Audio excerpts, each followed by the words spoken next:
Hi guys, welcome back. This is episode number 50 of Matt Chat, featuring an interview with the funniest man in the games industry, Mr. Al Lowe.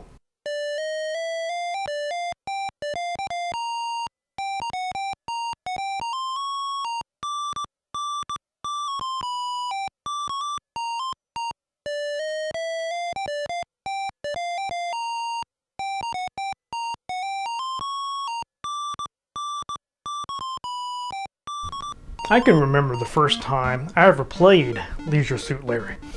I was 12 or 13, somewhere in that age range where you start to get hair where you didn't have hair before.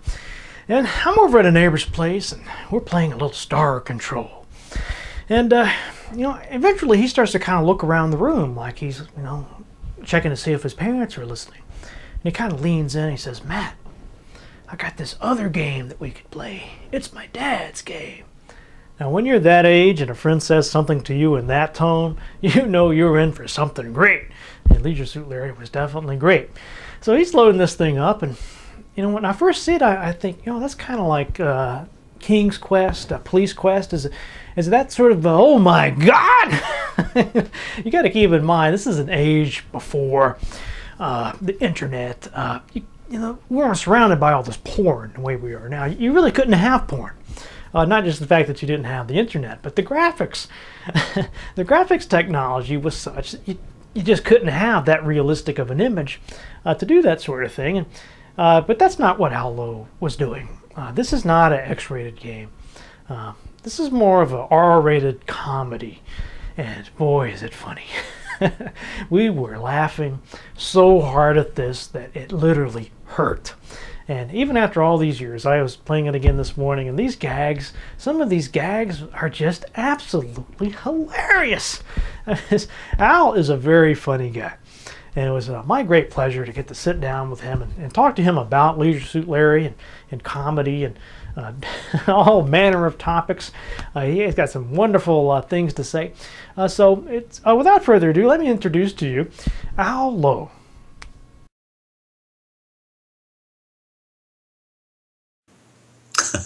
Well, over the years, I kind of developed the theory that the guys like him because even they aren't as dorky as Larry. It's somebody they can feel superior to, no matter how bad off they are. And I think the reason women like the game, and an amazing number of women played that game. It always surprised me. But I think women liked it because they've all dated a jerk like that, and plus, I think the games were very feminist or pro-female in that the women always got the upper hand. The women were always smarter. They were, better read, more knowledge, and hipper and beautiful, and the guys are pretty much dorky, and so I think it was actually a pro. What's the opposite word of misogynist? I don't know, but anyway, it's I think they were feminist, I guess.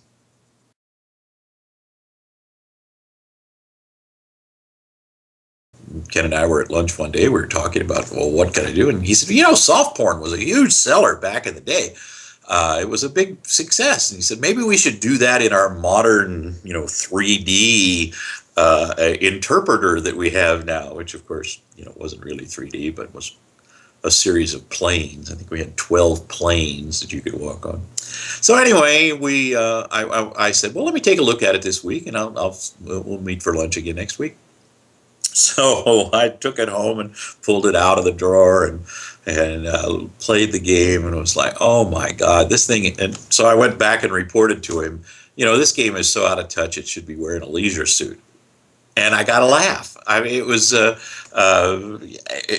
kind of remarkable. And so I said, the only way I could really do this game would be if you'd let me make fun of it. I think I could mock it and make people laugh. You want to do that? Okay, sure. What the hell?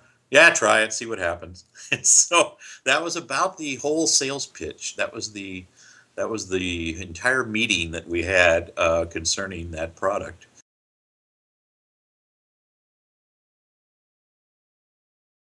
Ken said, on this new game, he said, I can't really give you any advances. The company's short of cash. So what if you just took a bigger royalty?